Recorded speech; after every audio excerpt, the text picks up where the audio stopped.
When I first heard the name Hal Huggins, I said, who? And then in dental school, I was told about this nutcase running around talking about the dangers of mercury. Hal Huggins, DDS MS, the world's most controversial dentist forever and ever, because of his stand on trying to convince dentistry to stop the use of mercury in fillings. What a noble idea. He has practiced for years, a few. He received a postdoc master's at the University of Colorado with an emphasis on immunology and toxicity in 1990. He successfully pioneered treatments for autoimmune diseases caused by dental toxins and has personally treated over 5,000 toxic patients. If you ever have the opportunity to go to his website, is that slaying dragons that you're doing out there? If you see what he has done for our troops, the British troops, who became toxic and mercury poisoned due to vaccinations, the man doesn't stop. He has lectured professionally 2,500 days in 46 of the U.S. states, 14 foreign countries. He has authored several books, written over 50 articles, and given over 1,000 radio and television interviews, including 60 Minutes Australia, 1989, and 60 Minutes New Zealand, 2007. He is currently a consultant worldwide for multidiscipline centers and the founder of the Multidiscipline Alliance of Professionals who practice, have you ever heard of the Huggins Protocol, for recovery of autoimmune diseases. It is my distinct pleasure and honor to welcome Hal Huggins here this morning.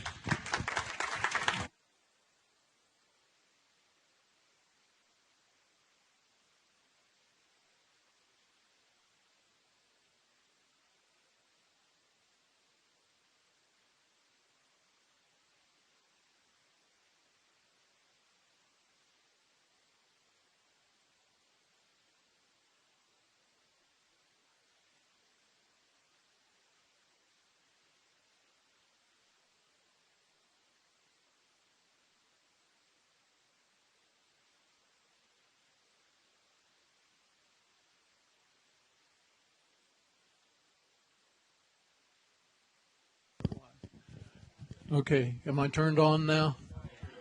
Okay. Some people would probably rather I would keep it off. There's this vicious dog down the street, and they've got an electric fence to keep him in, and I kind of feel like that's what's going on here. David said, you don't walk past this, you don't walk through here, you don't, yeah. Okay. Some years ago, the figure that was left out here was that I am approaching my 50th year of practice. After 50 years, I hope I can get it right. 42 years ago, I got involved in body chemistry, and I don't know, 30-some years ago, I got involved with mercury. And I'm sure most of you know the stories there of the slings and the arrows of outrageous fortune when you start messing with your method of income. There's a radio show that I did a few months ago. It was a religious station, and the fellow said, in starting out, do you mind if I give a prayer? And I said, no, that's fine. So he gave his prayer, and he ends his prayer with a quotation from, I don't know, I think it was maybe Shakespeare. It said, know the truth and it shall set you free. Amen. I said, would you like to hear Huggins' version of that? And he said, yes, go right ahead. And I said, speak the truth and it shall set you in the crosshairs.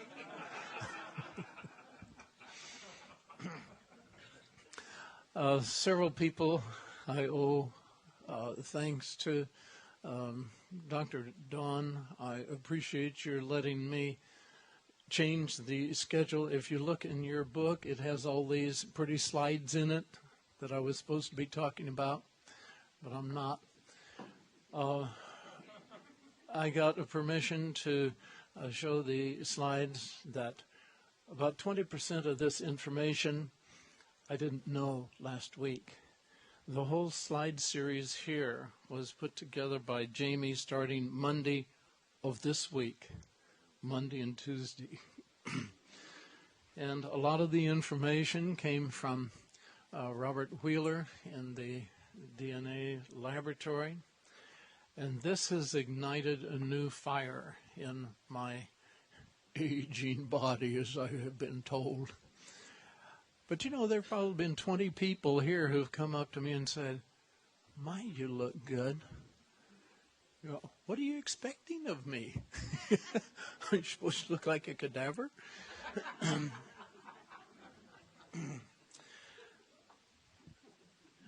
Some years ago, I was lecturing in some state way out, California, maybe you've heard of, and there were several hundred people in the audience, and afterwards everybody had some question, so that people all over the place, and there's this little guy about this big over here doing this on my shoulder. I'm smacking. And he says, "Give me your card. I've got something very important to send you." If I give you my card, will you leave me alone? 6 months later, I got a box without a return address on it, and I opened the box. At this time, I was taking a postdoc master's in immunology at University of Colorado, and the professors had informed me, in writing your papers, don't ever use a reference that's more than 2 years old, because it's of no significance.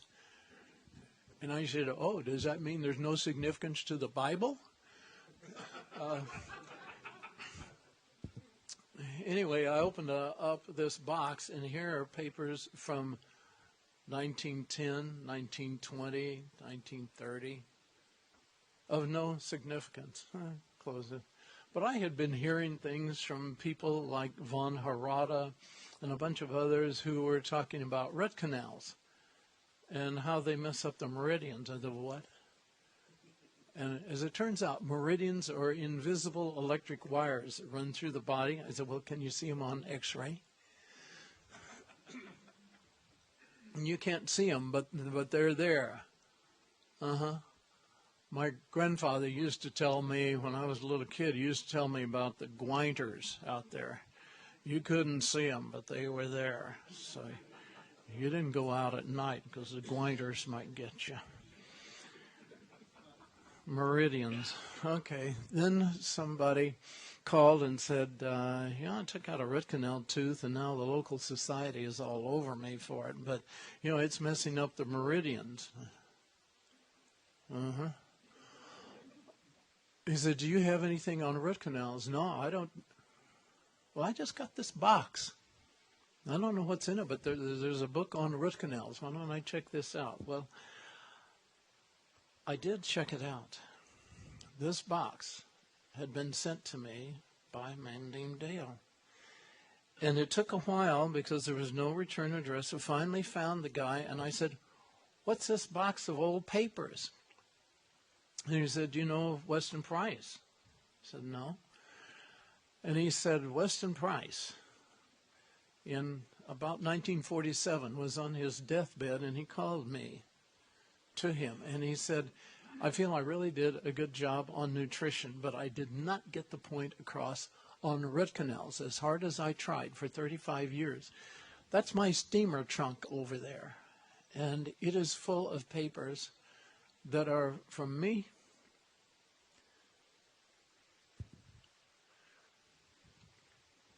I guess I'm a sensitive person. If I weren't, I probably couldn't do the things I do. I thought I could get through this. I've told it before. But it is rather emotional. Because Price had said, I did not get the point across. See if you can find somebody who can be stimulated to carry on my work with root canals and give them this box. They'll know what to do with it.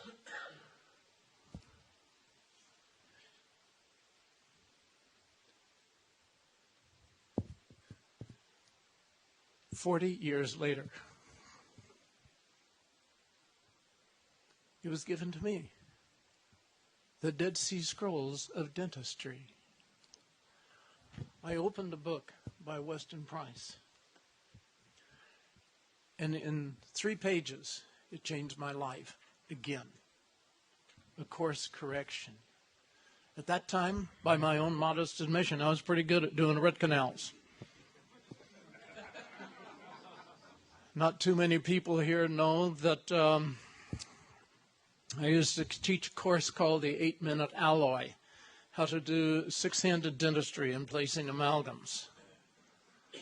I don't usually admit that too often. So I've got a colored, checkered, I've got an interesting past. But yes, I did read that material. I never did another root canal. Why? It took me about 15 years before I could add 1 sentence to what Weston Price did in his research. Research that Boyd Haley looked at and said, there's no way this could be duplicated today. And that's true. But we have found a way to go a step further, finally, improving and finding ways to protect you. There are people who want to remove root canal teeth to protect their patients. If you have this information, I don't think you have to worry about the powers coming to you saying, you took out a perfectly healthy root canal tooth. There's no such thing as a perfectly healthy root canal tooth. That's an oxymoron. Big statement, challenging to a lot of people in this room, though this is my favorite room to present this. I asked Dawn if I could present this because this is the first time we've made a major presentation on this, and I appreciate you. So, advance to the rear. What does that mean? That means that we owe a lot to the people in our past that we have stood upon the shoulders of. Without our parents, we wouldn't be here. Without our grandparents, without our ancestors, without the people who developed the mind from the caveman to where we are now, each generation does something to improve, except for one part. There's this thing called a telomere. There's this thing called a telomere. What is this? This is your original DNA, your mitochondrial Eve. Where did we come from? At one time, we had the potential to live to be 1,000 years old, as was proved by Methuselah and my father. He was close to that. But through the ages, things have happened that have reduced our DNA. And there is one way in which we are reducing that today. I would like to see that altered. Advance to the rear. Where did we come from? Okay, if we go back 100 years, we were riding around in wagons like this, except for Weston Price, who was riding in something like that, because he was a century ahead of his time.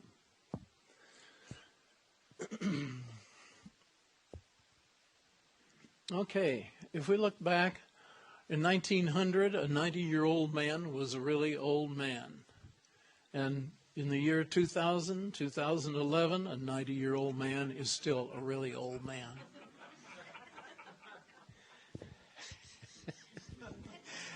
As an aside, do you mind a little political thing? Jamie is looking into the computer, something I don't know anything about, but she puts in things like old man with wrinkles, and up comes a picture of Barack Obama.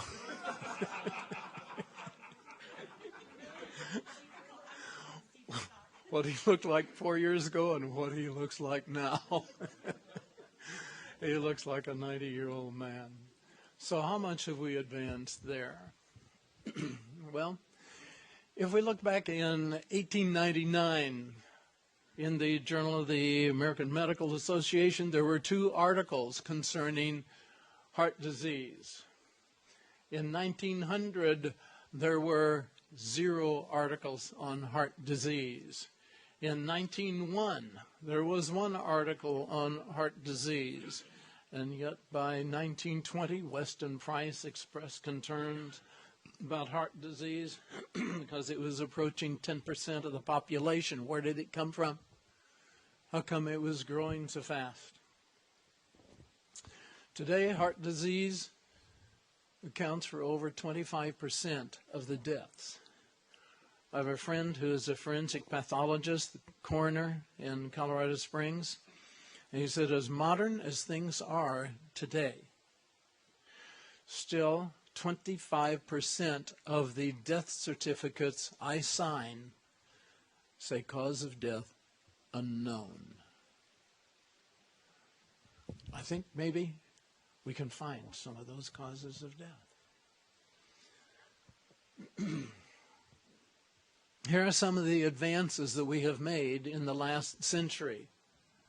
In 1904, Crohn's disease appeared. Alzheimer's in 1906, Parkinson's, Sjogren's, autism, lupus, AIDS. These are all new diseases. I spent 4 years taking a postdoc in immunology. And to me, immunology is like the ocean. If the ocean were to drop 10 feet, 20 feet, there would be islands appear that are not there today. Our immune system is dropping every year. And new diseases like these are beginning to appear.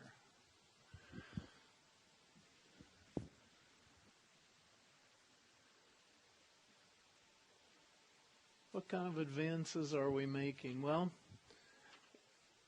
Abraham Lincoln was a very happy man until he got his amalgams placed. And then, as we know him, he was a very depressed individual. Depression is one of the things you catch from mercury. So we have gone from amalgam to the high copper amalgam. We have gone from there to the composite. Gold is getting to be expensive, as it did back in the 70s. And so they came up with a nickel crown. Well, you know, a nickel's worth of nickel will cover a whole tooth. And they're very hard. From extractions, we've gone to root canals, to implants, to bone grafts. We have gone from partial dentures to implants. It is amazing to me how many times each week on the telephone people call and say, well, if I have a tooth removed, do I have to go the rest of my life without a tooth there? I mean, what am I going to chew with? I'm going to look ugly. I didn't hear that 50 years ago. 50 years ago, people said, well, I'm going to have a tooth out, so I guess I need a partial. I need a removable bridge. I need a fixed bridge. My comment today is dentists specialize in filling up holes. You don't have to worry. You will be beautiful. You will be able to chew. We have gone from brushing to flossing to deep scales. And now there is one that is very popular in Florida. And that's where you take a solution of antibiotic and you go around the tooth in the gingival crevice and you inject a liquid solution of antibiotic. And in this one office I know of, it is $89 per tooth. So we're talking $600, $700, $800 to squirt antibiotic in the gingival crevice to cure periodontal disease. I have come up with a technique that's not real popular because it costs less than 1.3 cents, and it does a better job and lasts longer. If you can't make money at it, it's not popular. Butter. I remember as a child, my grandmother going to the ice box and getting out this white stuff that had a yellow. Anybody here know what I'm talking about? You know, I was told that I would probably be the oldest person in this room. Is Ron Underdale here? Thank you, Ron. He's older than I am. But you pop this yellow thing, and then you squeeze it around until this white mess becomes yellow, and it looks like butter. Doesn't taste exactly like it, but, you know, it's close enough. I remember my grandfather getting very upset about that. He was a farmer. He raised cattle, too. And I can remember grandmother taking it off, and my mother saying, "But it is frozen solid." And she said, "That'll keep him in the chair for an hour." So yes, it took me an hour to massage that and turn it into margarine. Salt. Salt is dangerous. Wait a minute. We used to say, "Are you worth your salt?" Where does the word come from? S-A-L comes from salary, because in Roman times, half of your salary was gold, half of your salary was salt, because the soldiers did not perform well unless they had a lot of salt in their body. But today we've gone to light salt, which is potassium chloride. And if you want to mess up your sodium potassium levels in the blood, just take the potassium chloride and make sure that your affairs are in order. Or we want the type that you carry under your arm with an umbrella that rains when it pours, or pours when it rains, whatever it does. Anyway, this salt, why does it pour when it rains? Because it has aluminum in it. Plant aluminum in your brain, mentally. We'll talk about that later. Then we get on to sea salt. We have an extensive program that I'm very pleased with because it reverses a lot of the, quote, incurable diseases unless that patient continues to eat sea salt.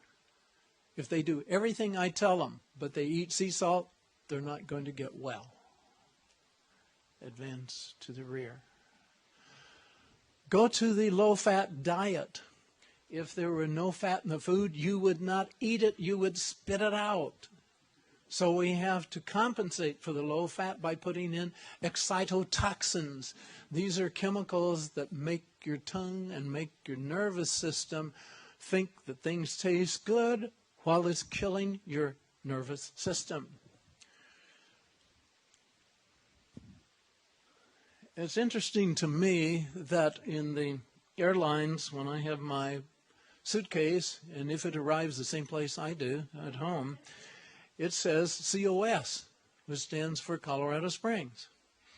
But there is a fellow who has come up with some of the same inventions that I've come up with, only he came up with them 3,000 years earlier than I did, and he lived in Kos, C-O-S, which was in someplace in Europe, or same place that Nikola Tesla came from, someplace over there. He used homeopathy. No, he used increasing the body's resistance to disease. That was Hippocrates' idea of medicine. Then we went to homeopathy, and now we're into miracle drugs, antibiotics. We used to have corn. Now 80% of the corn that we eat is genetically modified. And just over the last 2 weeks, I have found out what genetically modified corn does. We have somebody in the laboratory whose name is tweak. He drives me up a wall. Hey, you got 95% on this. Yeah, I just need to tweak it a little more. Maybe I can get to 97. If I tweak it a little more, I can tweak. So he's developed this system where you can draw blood and tell, do you have the chemical in your blood that's called Bacillus subtilis? Serious? Thyrogenesis? BT? BT? Yeah, it's called Bacillus. Thyrogenesis? That's what I said. Yeah. Yeah, it's in my blood. I have eaten genetically altered corn. I didn't know I was doing that.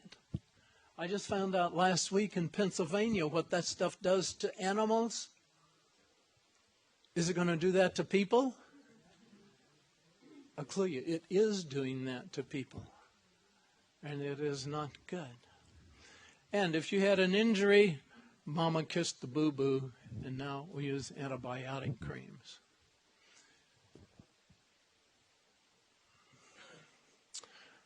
We are now in the 20th, 21st, 22nd, I don't know. I've had a hard time getting into the 20th century, as computers and so on. But I did learn that in the 20th century, this was the century of autoimmune disease. They didn't have autoimmune diseases when I was a kid, and now they're very, very popular. What is an autoimmune disease? Oh, that's where it's a disease in which your body is attacking yourself. So what we have to do is kill the immune system because it's killing your own cells. What's really going on here? From the world of immunology, you find that you have a cell in your body. And if you have a cell in your body, it's called self. And if there's something in there that doesn't belong there, it's called non-self.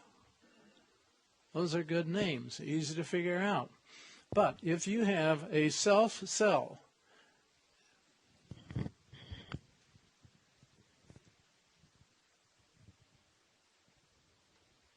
don't cross the line. Don't do it. is this turned on? Well, yeah, it's turned on. Okay, we have a self cell. What if we have a mercury filling and the mercury comes out of the filling and goes around and finds a position on the cell membrane and it parks here? Then we have a non-self cell. Now, our cells have a license plate on them called the major histocompatibility complex. MHC, fortunately. And this MHC is the recognition system for the immune system. A self cell has an MHC. A non-self has an MHC plus an atom of mercury. Now, if you have a splinter, now who in my office do you suppose volunteered to do this? I've got some really neat people working for me. But the immune system sees this that has gotten into the body where it does not belong. There is no major histocompatibility complex on a splinter. This is non-self. Now, the job description for the immune system is if there's non-self, get rid of it, kill it, remove it. So the immune system is doing its job description. Now today dentistry controls that job market because dentistry adds things from root canals and cavitations, amalgams, and nickel that create a non-self condition in our bodies.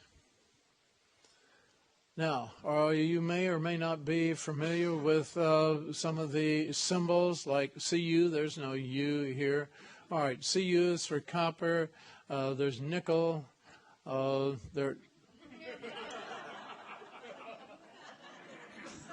How'd that get in there? Okay, and aluminum. These are things that will bind to the cell membrane, creating a non-self condition in one of your self cells. So the immune system is signaled to get rid of it. It is doing its job description. Now, I spent 4 years with the immune system, and I'm in love with it.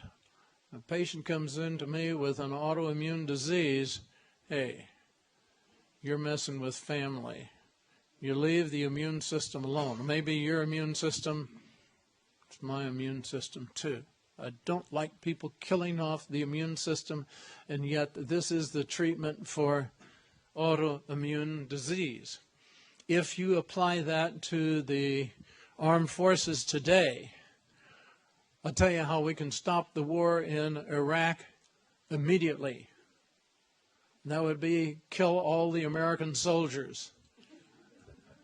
The war would be over. That is the theory that is used in medicine today, in killing the immune system because it is doing its job description of getting rid of stuff that shouldn't be there. Now, if you have something in your body, it's you, it is self. But if you do something like a root canal, you have lost your MHC. You have lost your license plate. This is no longer you. If it has a mercury filling in it, it is Jamie M for Mercury instead of Jamie. This is void, therefore the immune system should destroy. So when you have a foreign object in the body, like a root canal tooth becomes or an abscess tooth becomes, the immune system must, if it's healthy, get rid of it. And here's kind of an interesting point. If you have a healthy body, it will reject a root canal tooth. I've done a lot of root canals, and I know some of them were successful and some of them weren't. That's upside down and backwards. Because the ones that were successful, what's success? By definition of the Dental Association, no pain. If there's no pain in a root canal tooth, that's because there's no confinement around it by the immune system. And so the bacteria and the toxins are going all over the body. The body gets the brunt of it. The tooth feels fine. But if you have a good immune system, it tries to get rid of non-self, and in doing so, that tooth will become infected. There'll be pus around it. There is pain around it. You give antibiotics that kill the immune system in that area. And that's why the pain goes away. You have interfered with your immune system. This is not the way to practice medicine. There's this rumor going around about me. You may have heard it, may not.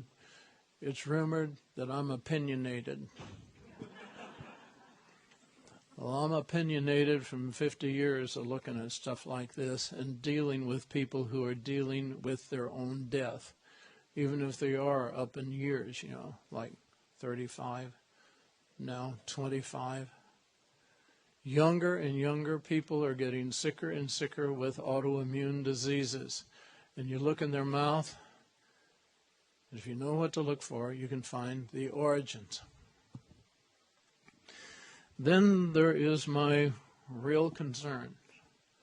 This is the thing that probably bothers me emotionally, spiritually, more than anything else. We have all heard of DNA. And some of us who were able to stay awake in class heard of RNA. DNA is our original blueprint. It stays in the safe. We don't mess with it a whole lot. What we are is primarily the result of RNA. RNA is a photocopy. It's a Xerox of the DNA. And it runs around saying, okay, we need some protein, and RNA will tell you how to do it. Here is the map of what to do. If we do something like drugs, like heavy metals, alcohol,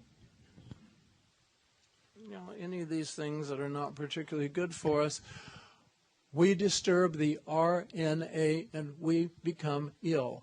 Our body is the result of what we did to our body here. So we get what we ask for. We pay the price. But if we get something in there that can alter DNA and RNA, like mercury, like nickel, like copper, like the toxins from root canals and cavitations, and that touches the DNA, that does damage to the DNA. And if it happens to be in a germ cell, that's forever. Your lineage, children, grandchildren, and so on, until your lineage stops, is going to contain that injury to your DNA.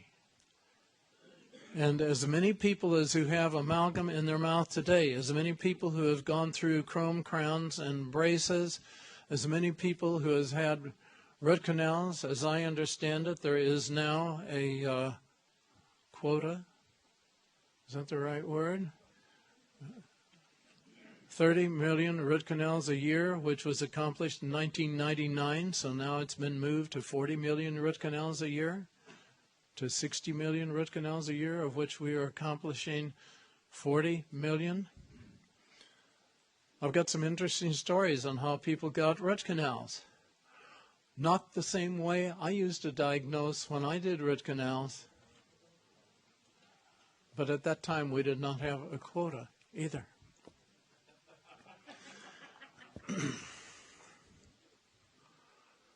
Do we have a right to mess with DNA? Our telomere does not last 1,000 years anymore. It's down to 72. Oh, my. Tell Boyd, is Boyd Haley in here? Tell Boyd about that. He's 71. He better watch out. 72's coming up. I don't have to worry. I passed over that one.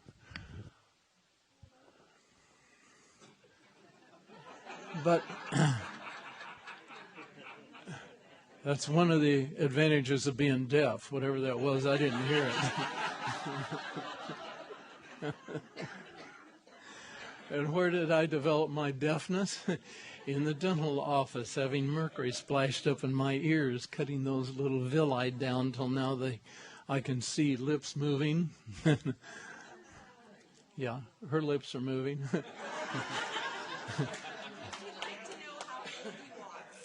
Oh. Yeah, well, I will very soon approach the equinox where my 50th year in practice and my 75th year on the planet are going to be within a few weeks of each other.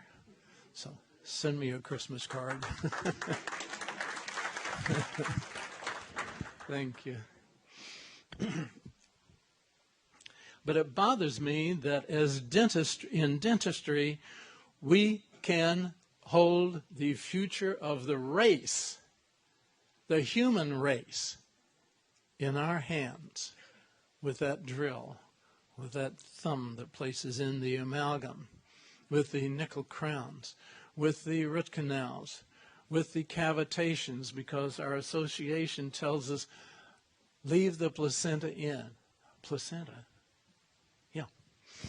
Where you have a tooth, you remove it, the periodontal ligament is supposed to be left in. That's the equivalent of leaving the placenta in after delivering a baby. And it is going to give problems. I could talk for a lot longer than we have here about the problems from leaving the ligament in. But you know, we are segmented. We have been taught in segments. In dentistry, we learn about amalgam. We learn about root canals. We learn about implants, while our medical colleagues are learning about geriatrics, orthopedics, respiratory disease. And if you take pathology from either one of the classes, you learn about heart disease, meningitis, pneumonia. And then down the hall, there's another place that above the door, it says microbiology. And whoever came up with the names in there, I hope there is a warm place for him. There was a real long one. It begins with A, and over here it has another A. And I looked at that one time. It was severely criticized because I called it supercalifragilisticexpialidocious. And the real name of it, Carolyn, is...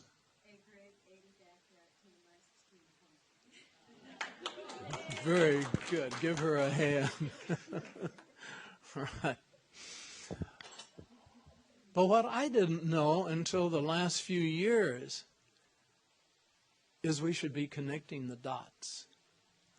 If we can connect the dots, we can find out a whole new brand of disease, a whole new way to look at it, which gives us a whole new way to treat it. Because there is a relationship between amalgam and how it makes the Prevotella denticola, which is owned by one of the bottling companies, to create heart disease. That root canals contain gamella, which gives you meningitis, which it should be over here under the medical column. And implants contain Klebsiella, which is a really bad actor, which can give you pneumonia, which should go over here. Why don't we put everybody together? If we're going to get away from what Boyd was talking about yesterday with the being country number 41 in health, if we're going to climb up to 35, we're going to have to connect the dots. We're going to have to see these connections. When I was in school, we had one microbe, like measles, poliovirus, corynebacterium, and what did the measles virus give you? It gave you measles. Yeah, what does the poliovirus give you? Yeah, polio. What does the corynebacterium give you? Diphtheria. It's a one-on-one, one microbe for one disease. That's not what we have anymore. We came out with miracle drugs, and the bacteria are smarter than we are. Now, that is hard to believe unless you've tried to fix an incurable disease.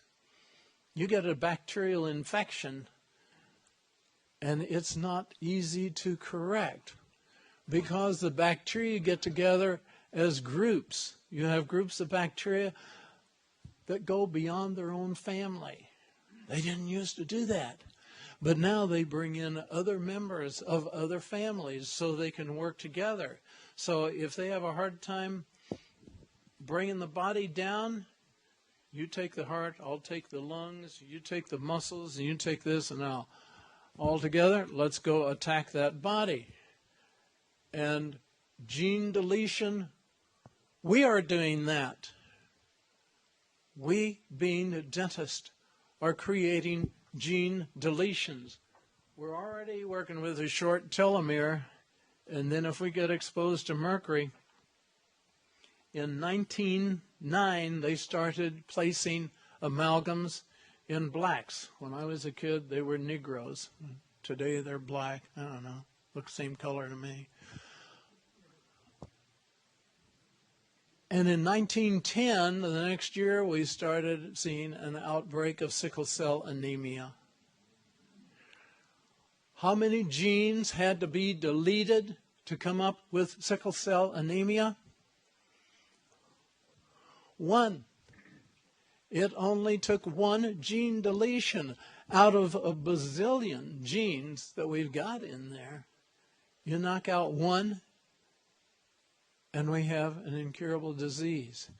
That is totally preventable if you don't go putting nickel, chrome crowns, or as they're saying in California. I appreciate the work you gals are doing out in California, getting cities, whole cities, to ban the use of mercury, suggesting we ban the use of mercury. Thank you very much. Appreciate that.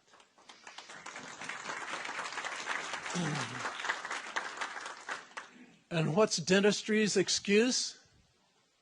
We have to have amalgam for the low-income people. This is a good excuse. Do you know what happens? If you're a dentist like some of the people in here and you come up and say, I think we should stop using amalgam, the threats are already there, and we have these in emails and we have them in ear mails, whatever you can hear. You stand up and you speak out against amalgam, and you will not practice dentistry in any of the 50 states, and you will be invited to leave the state of California. Every dentist that I ever shook hands with in the state of Colorado no longer practices in Colorado. Not everyone, but the majority of them have been chased out by that threat. This is the health profession that is our parent. To a certain extent, they don't have the control over me by threats and intimidation that they used to.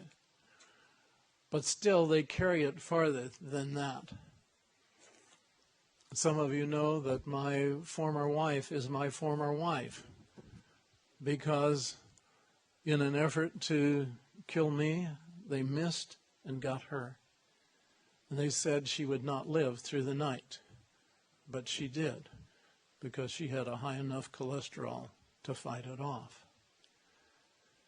And then she said, you're a nice guy, but you're dangerous to live around. So that was 15 years ago. She had a daughter who lived with us. We were all 3 radiated in my home. We all 3 had to have cataract surgery. Children should not have to have cataract surgery. She shouldn't have had to have it. I shouldn't have. Well, I should have. I was the one who was stirring the pot. But it's a real strange kind of cataract that comes only from a real weird radiation.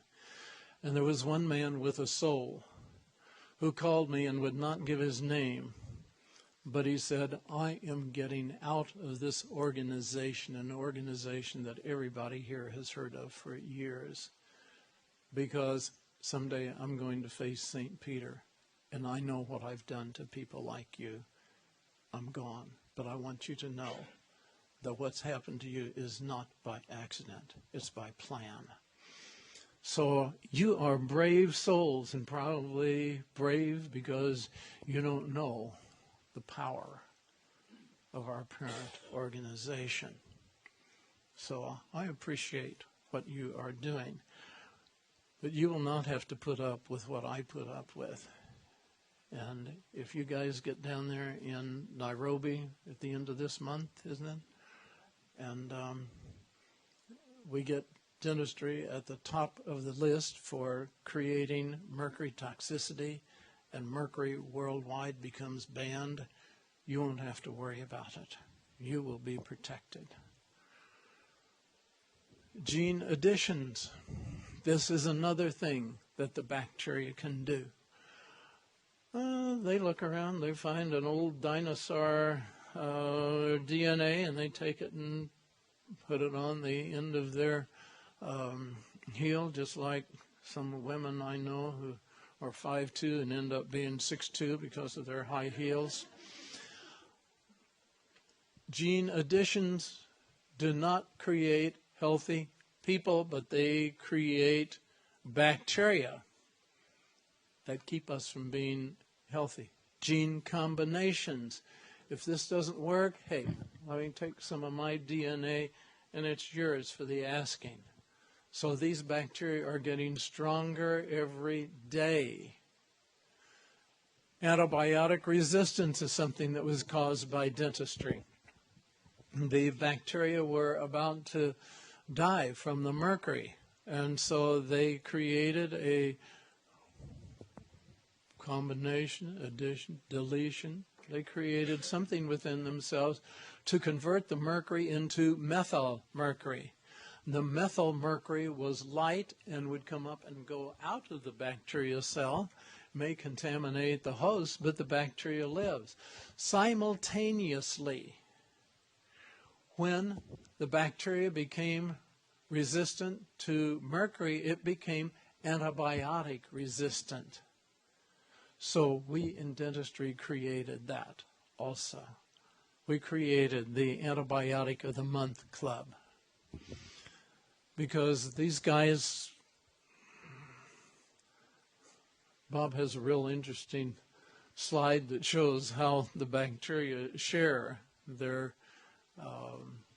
new genes with each other. This is kind of this long tube that goes down and penetrates into another cell, and I guess it kind of has implications. It works. It gives a lot of people antibiotic resistance.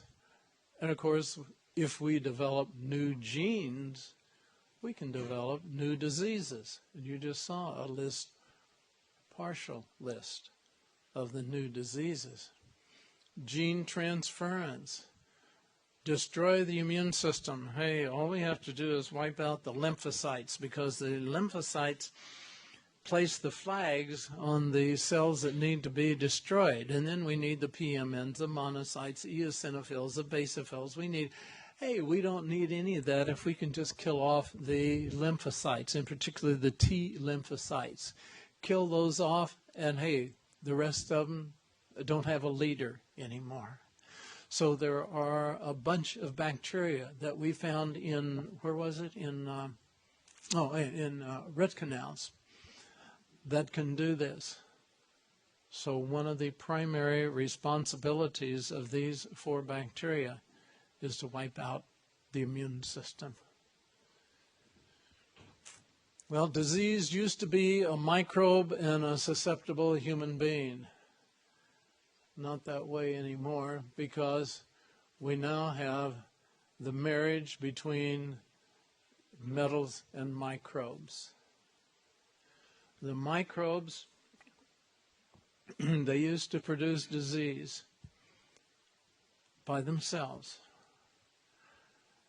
And now, with the help of heavy metals, the ones we find in dentistry, the microbes now produce more toxins. A microbe can produce as many as 5 different toxins, which can attack 5 different organs in the body from one bug, if it is stimulated by copper, by mercury, by aluminum, by the common things that are used in dentistry today. So there is an unholy matrimony, an unwelcome wedding here between microbes and metals, both of dental origin. Copper causes gene expression. Now here's one that I've finally learned how to pronounce. Don't correct me if I'm wrong. It's Ochobacter. Well, I had a good start. Ochobacterium anthropi. When I first saw this, being of Southern heritage, I called it okra and apple pie. Ochobacterium and anthropi is a toxin that is expressed from gene activation. Well, who's going to activate the genes?